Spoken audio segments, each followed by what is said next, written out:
कि जब चारों ओर अंधेरा छा रहा हो, कोई अपना न दिखाई दे रहा हो, केवल दुख ही दुख, अशांति ही अशांति, उस समय आप देखिएगा भारी से भारी संकट की निवृत्ति के लिए एकमात्र उपाय है। यदि आप भजन नहीं करते तो आप दिमाग में लिख लीजिए, चाहे अपनी नित्य डायरी में लिख लीजिए। आप एक बात पर विश्वास कर लीजिए कि आपको कोई भी सुखी नहीं कर सकता। यदि आपको कोई सुखी कर सकता है तो आप हैं। बिल्कुल घनीभूत अर्थात ठोस बात है, इसे समझ लेना।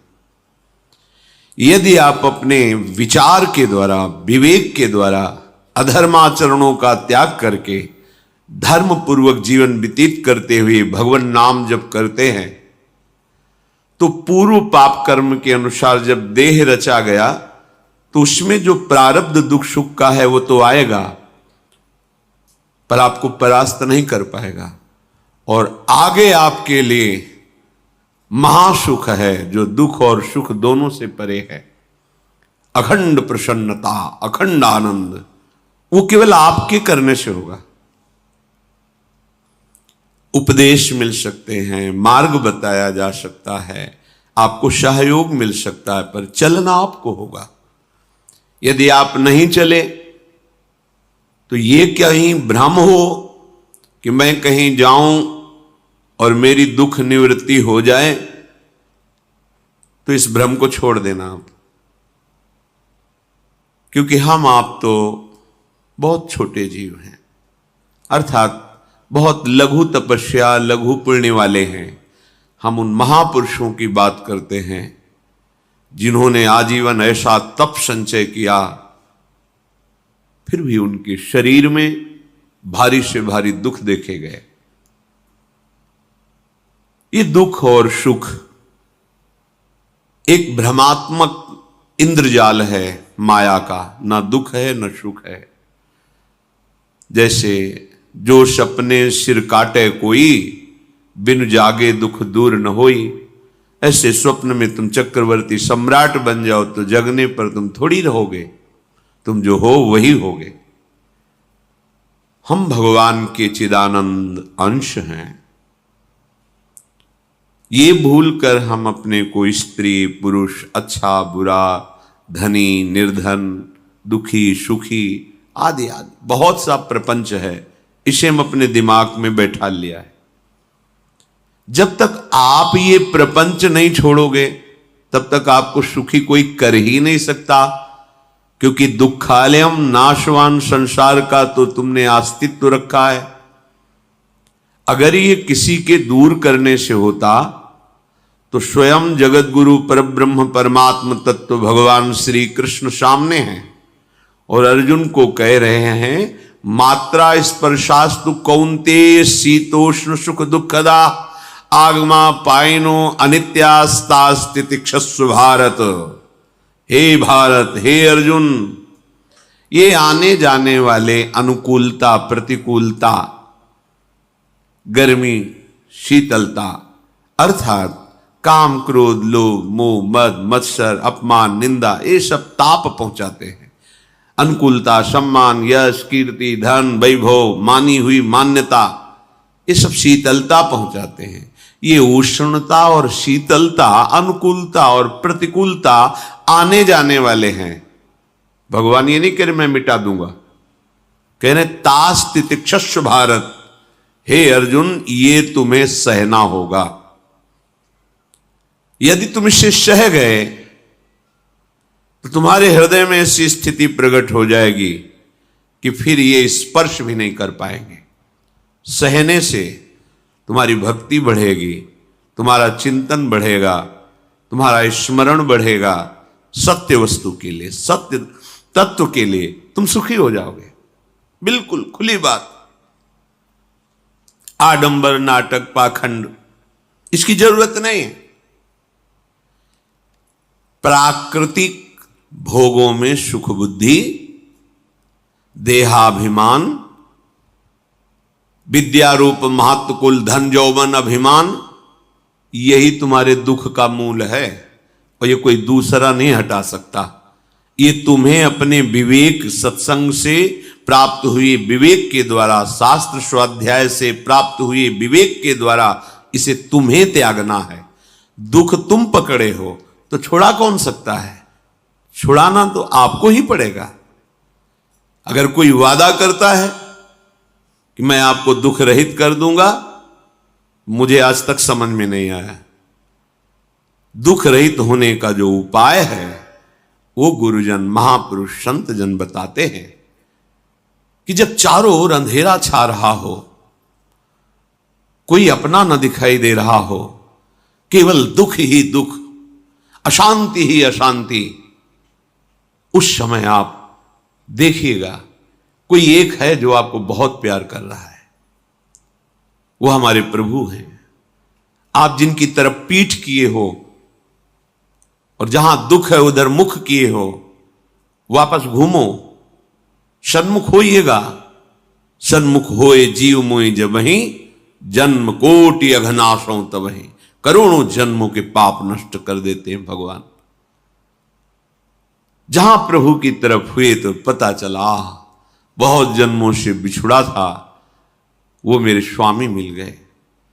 भारी से भारी संकट की निवृत्ति के लिए एकमात्र उपाय भगवान श्री हरि का आश्रय, उनके नाम का जप। सत्य मान लीजिए, आडंबर से कुछ नहीं होना। चाहे जितने जंतुर बांध लो, चाहे जितना जो कुछ जादू टोना जो मन आवे सो कर लो,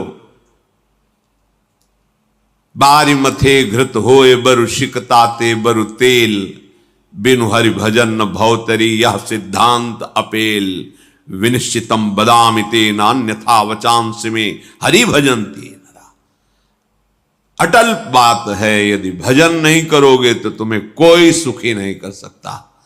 तात्कालिक आपको ऐसा लग सकता है मेरा काम बन गया, नहीं, वो तत्कालिक है।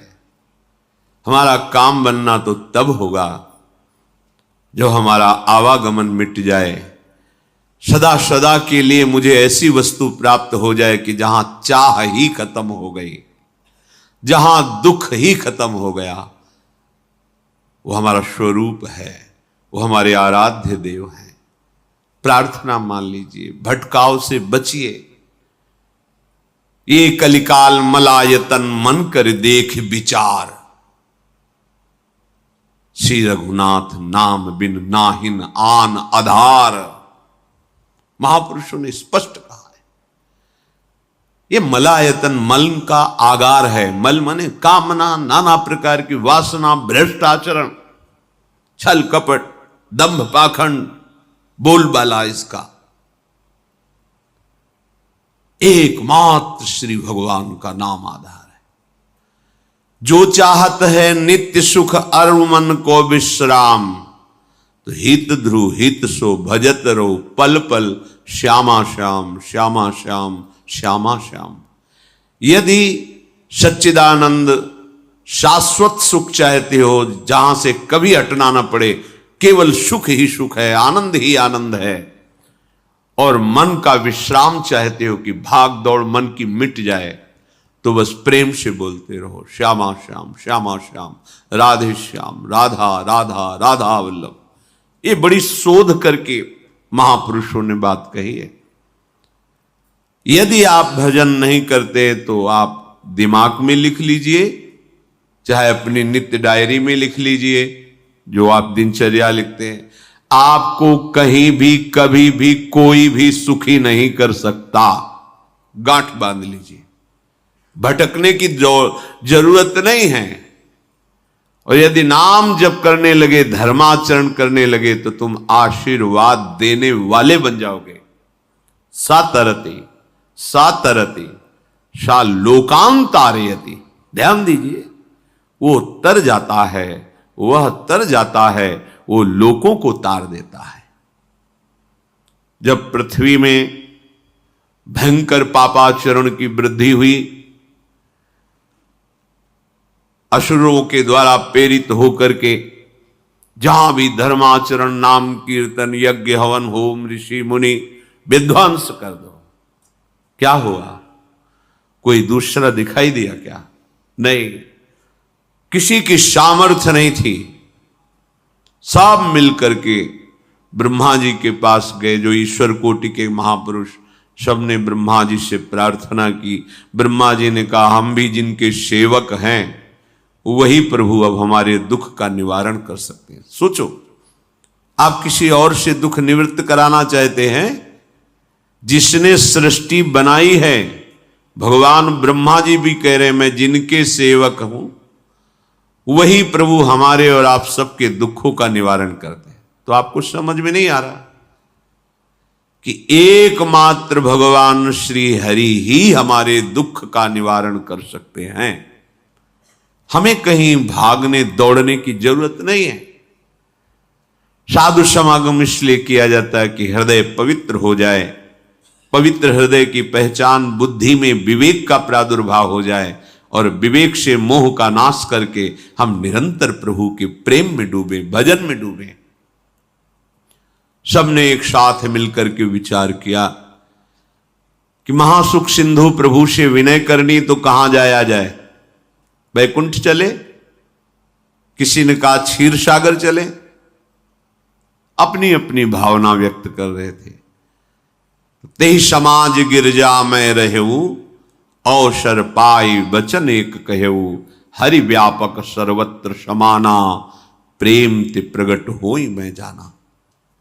हे गिरिजा, परम वैष्णवाचार्य भगवान महादेव जी कहते हैं, उस देव समुदाय में हम भी थे। हमने कहा कि हमारे तो हृदय में बात ऐसी आती है कि कहीं भागने की जरूरत नहीं है। हरि व्यापक सर्वत्र समाना, जैसे वो वैकुंठ में विराजमान है, क्षीर समुद्र में विराजमान है, ऐसे कण कण में विराजमान है। बस तुम प्रेम से पुकारो, जहां पुकारोगे वहीं प्रभु प्रकट हो जाएंगे। नाम बाणी जहां श्याम श्यामा तहां, नाम बाणी निकट श्याम श्यामा प्रगट। सिद्ध सिद्धांत है, भटकने की जरूरत नहीं। जहां हो वहीं से प्रिया प्रीतम का नाम पुकारो, नाम कीर्तन करो, उनकी लीलाओं का गायन करो, सबको सुख देने की भावना करो। देखो तुम्हारी दृष्टि बदलती चली जाएगी, भगवत साक्षात्कार करने की योग्यता आने लगेगी। ऐसा ही हुआ। सबने मिलकर के श्री भगवान को विनय पूर्वक आर्त भाव से पुकारा। आकाशवाणी हुई, निर्भय हो जाओ, निश्चिंत हो जाओ, मैं स्वयं अपने अंशों के सहित अवतार लेकर इस भूमि का भार हरण करूंगा। तुम सब बड़े बड़े जो देवता हो, जाओ हमारी लीला में सुख लेने के लिए सब ऋक्ष वानर आदि का रूप धारण करो।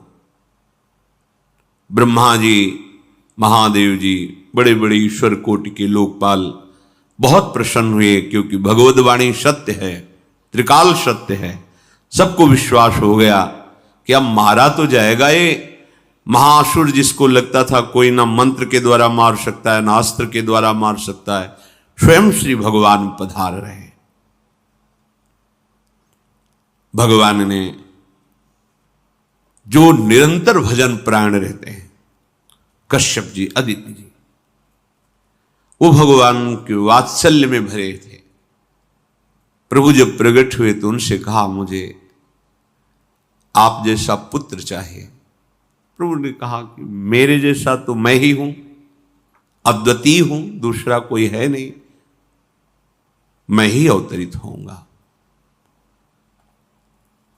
भजन में देखो कितनी सामर्थ्य है। जगत पिता को पुत्र रूप में प्राप्त कर रहे हैं। वही चक्रवर्ती सम्राट अवधपुरी के नरेश महाराज दशरथ जी के रूप में, जिनके महामहिम अद्भुत सौभाग्य प्राप्त करने वाली तीन ये रानियां, श्री कौशल्या जी, श्री कैकेयी जी, श्री सुमित्रा जी। भगवान वशिष्ठ जी इनके गुरुदेव हैं। प्रायः बड़े बड़े महान जो राज्य पालक रहे, उनके ऊपर, राजा के ऊपर महाराजा विराजमान रहे। ऊपर से स्वर्गलोक आदि लोकों से भी यह शिक्षा मिली है।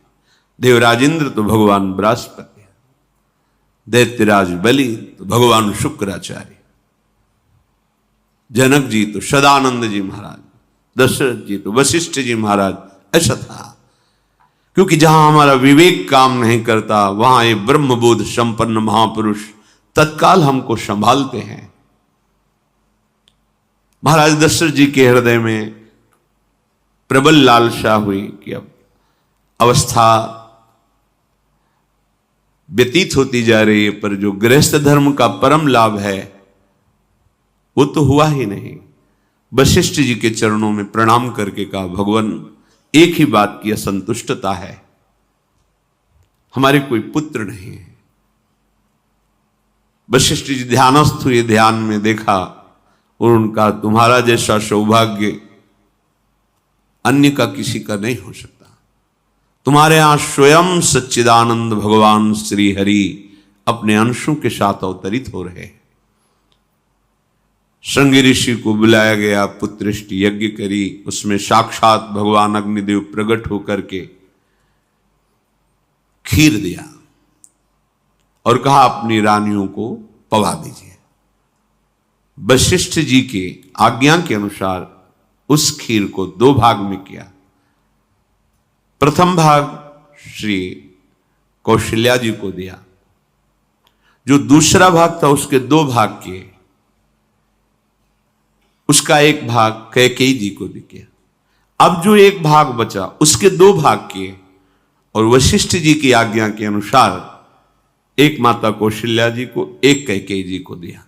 उन्होंने अपने हाथ से सुमित्रा जी को दिया, तो सुमित्रा जी के गर्भ से लक्ष्मण और शत्रुघ्न, कौशल्या जी ने जो भाग दिया उससे लक्ष्मण जी प्रकट हुए, जो रामचरण अनुरागी, अद्भुत अद्भुत हरि प्रेमी।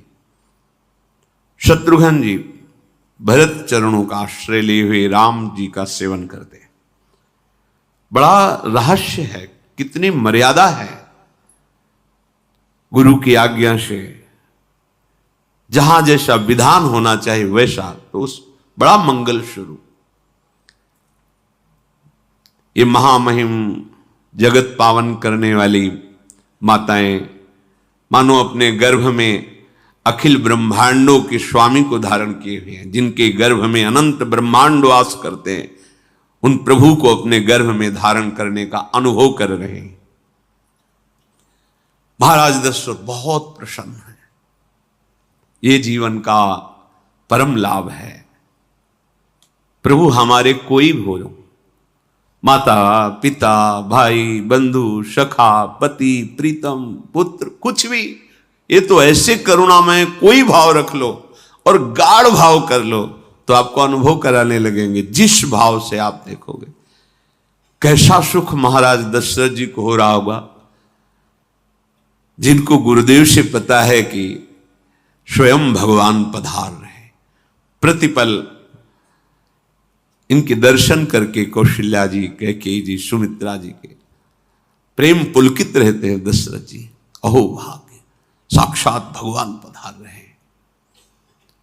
समय व्यतीत हुआ, जोग लगन गृह बार तिथि, सकल भये अनुकूल, चर अरु अचर हर्ष जुत, राम जन्म सुख मूल। ठीक योग लगन ग्रह वार तिथि सब अनुकूल हो गई। कब? जिसके हृदय में प्रभु का प्रकाश हो जाता है। जो प्रभु के भजन में रहता है तो योग लगन ग्रह वार तिथि नक्षत्र सब अनुकूल हो जाते हैं। जो पे कृष्ण चरण मन अर्पित, तो करी हैं का नवग्रह रंग। सात ग्रह नक्षत्र वार तिथि, ये जितने भी विघ्न कारक या शुभ कारक है, ये साफ शासन में रहते हैं जिसके हृदय में भगवान नाम चल। जिते विनायक शुभ अशुभ, ये विघ्न करे